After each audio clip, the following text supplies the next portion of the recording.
Bonjour à tous et bienvenue dans cette nouvelle vidéo. Si je vous dis sport et bien-être, vous allez me dire trois composantes: le sommeil, le sport et l'alimentation. Sur cette chaîne YouTube, on a vu beaucoup de Move to Earn et de sports digitaux qui vous permettent d'être rémunéré pour votre activité physique et par la même occasion d'être en meilleure santé. Mais si je vous dis être rémunéré en crypto par rapport à votre sommeil, et bien justement, il y a un projet qui vient de sortir qui a la dénomination Sleep to Earn et on va voir tout ça ensemble.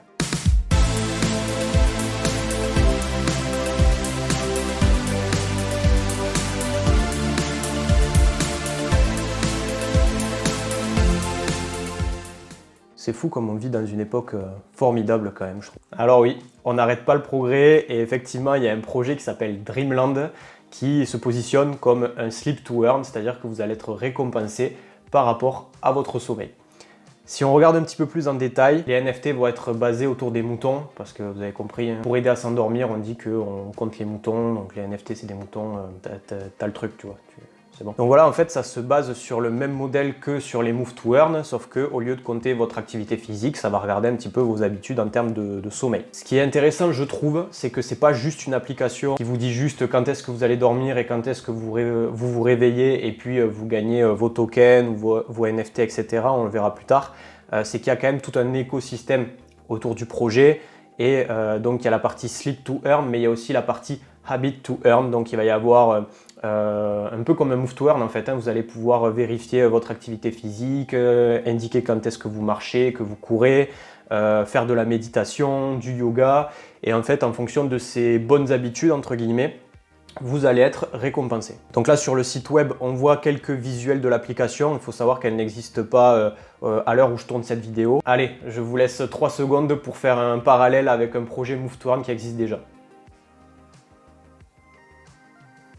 Bravo, on est encore sur un design qui ressemble fortement à Stephen. Alors je sais pas si vous voyez, surtout sur le premier visuel ici, c'est ouf. Genre là on voit le niveau, le breeding de votre NFT, donc qui est un mouton, les différentes caractéristiques, donc la chance, la résilience, le focus. Mais voilà, quand on voit un petit peu les designs, je pense que là on a vraiment un gros amas de projets qui s'inspirent de Stephen, très clairement. Et franchement, là, il va falloir que ça commence à se différencier un petit peu. Là, il y a la dimension yoga, méditation, sommeil qui est très intéressante, je trouve, parce que ça fait partie aussi du quotidien d'un sportif ou même de n'importe qui, hein, pour rester en bonne santé. Donc ça, c'est quelque chose d'innovant. Après, sur le design de l'application, on commence à voir des éléments communs par rapport à Stephen, le papa des Move to Earn. Aujourd'hui, donc la roadmap, elle se distingue en 3 phases. Ce qui est intéressant, c'est que, ou peut-être inquiétant, ça c'est à voir, c'est qu'il n'y a pas de date précise annoncée. Donc moi concrètement, je préfère ça et de se dire ok, la team se laisse du temps pour bien faire les choses et pas faire des fausses roadmaps où finalement au bout de 2 mois ça prend déjà du retard parce qu'il y a des imprévus. Mais d'un autre côté, je peux comprendre si vous êtes investisseur et que vous achetez par exemple les premiers NFT, les NFT Genesis, que vous attendez un retour sur investissement, vous attendez quand même à avoir un petit peu plus de visibilité que ça et un petit peu plus de précision. Ce qui est sûr, c'est que ça se distingue en 3 phases de développement. On est encore dans la première phase où il y a eu le lancement du site web, faire connaître un petit peu le projet auprès de la communauté, de quoi en fait créer la base, créer le projet et faire monter un petit peu la hype auprès de la communauté et des gens qui seraient intéressés. La deuxième phase, justement, on va avoir le bêta test, on va avoir la génération du token, le listing du token, la possibilité de stacking, ça c'est quelque chose aussi qu'on commence à connaître pour éviter que le système économique se casse la gueule dès les premières semaines. On vous propose de stacker alors soit vos NFT ou de stacker vos tokens pour avoir potentiellement plus de récompenses derrière, mais surtout pour immobiliser vos tokens et éviter qu'il y ait une trop forte force vendeuse dès le départ.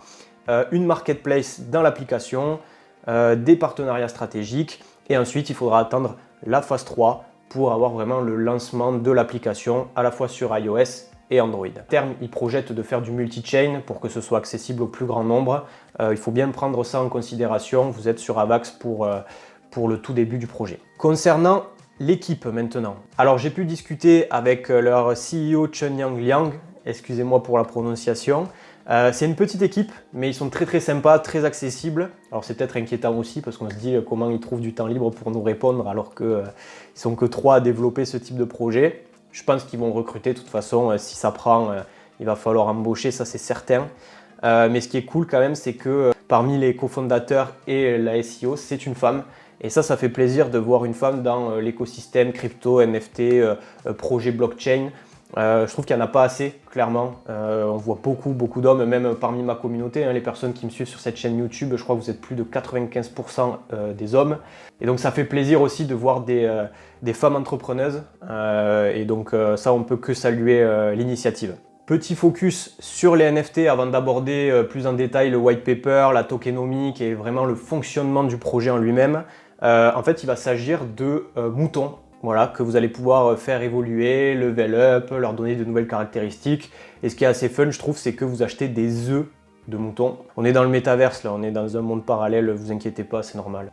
Et donc en fait, effectivement, il y a eu une première vente de NFT Genesis, donc c'était le 27 août, où vous pouviez acheter jusqu'à 3 NFT maximum. Et en fait, c'était à 100 USDC le NFT. Donc voilà, il y avait une possibilité en fait de rentrer dans l'application ou dans le projet via cette première vente.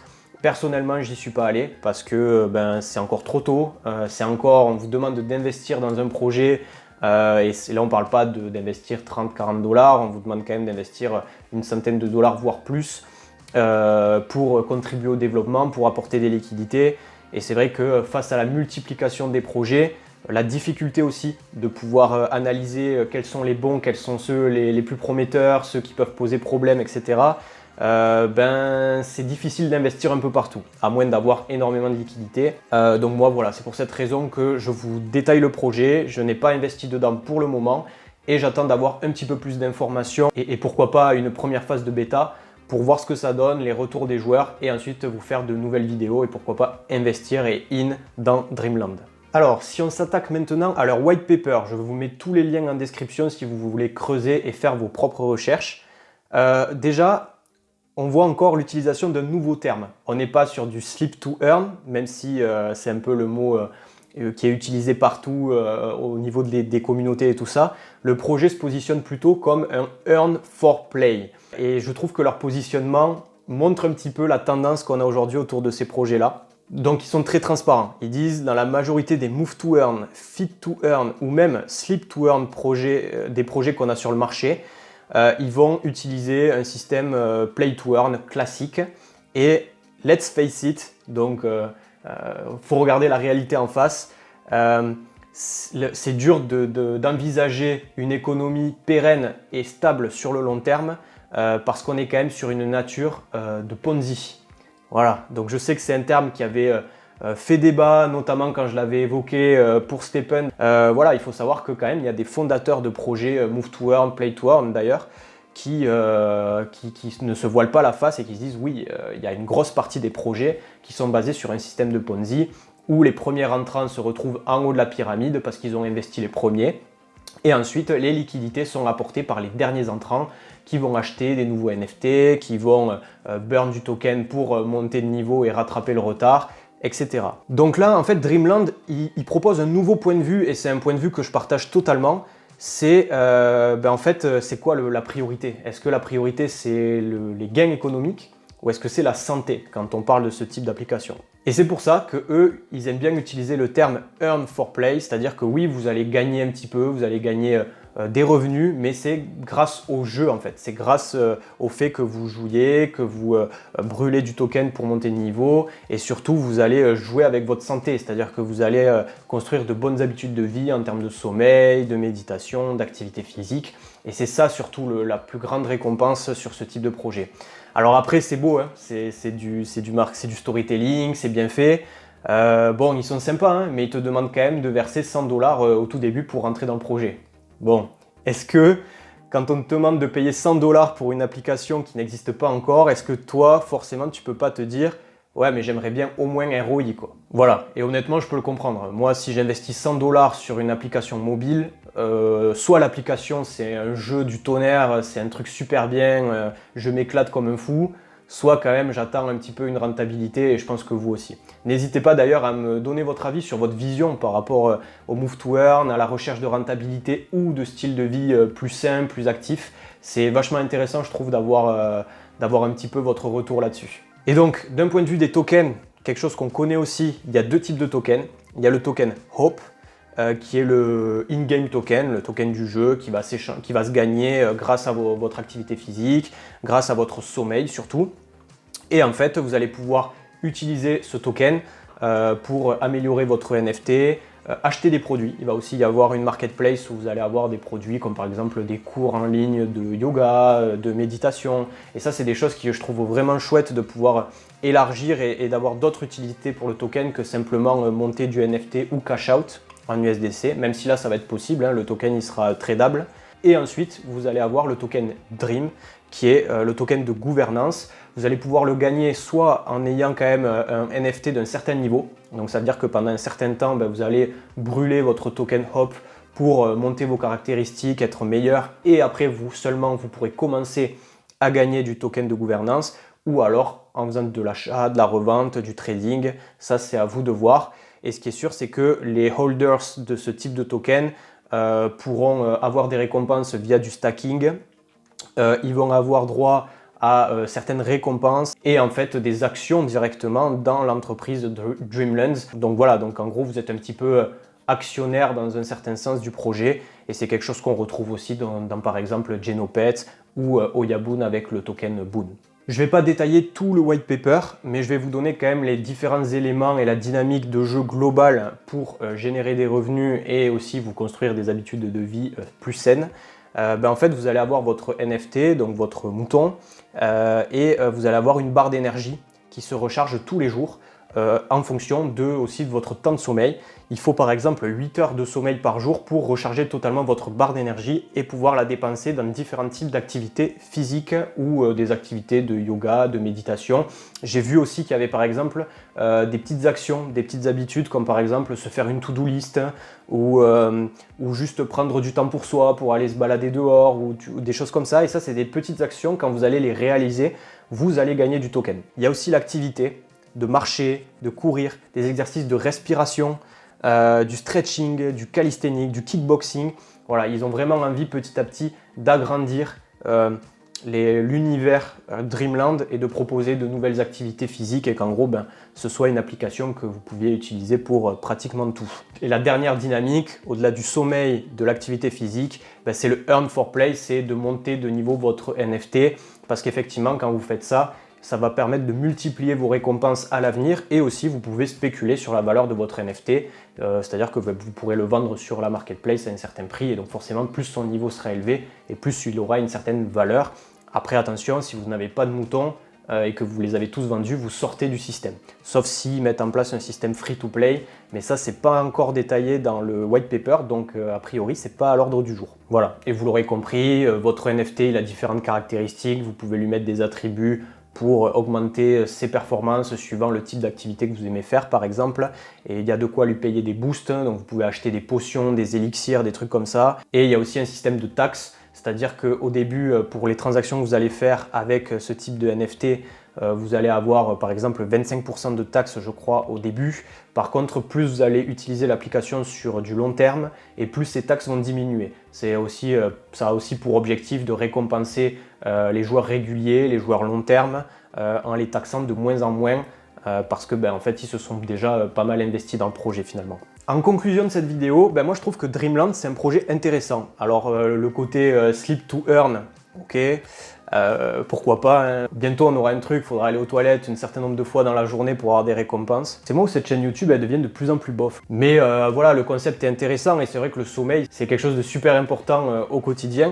Donc pourquoi pas, et surtout on voit ce côté écosystème, c'est-à-dire que vous pourrez tout faire sur cette application. S'ils mettent en place plein d'activités physiques, des habitudes de productivité et tout, ça englobe un petit peu toutes les actions qu'on peut faire dans une journée. Vous pouvez aussi avoir votre montre connectée pour avoir des données plus précises, etc.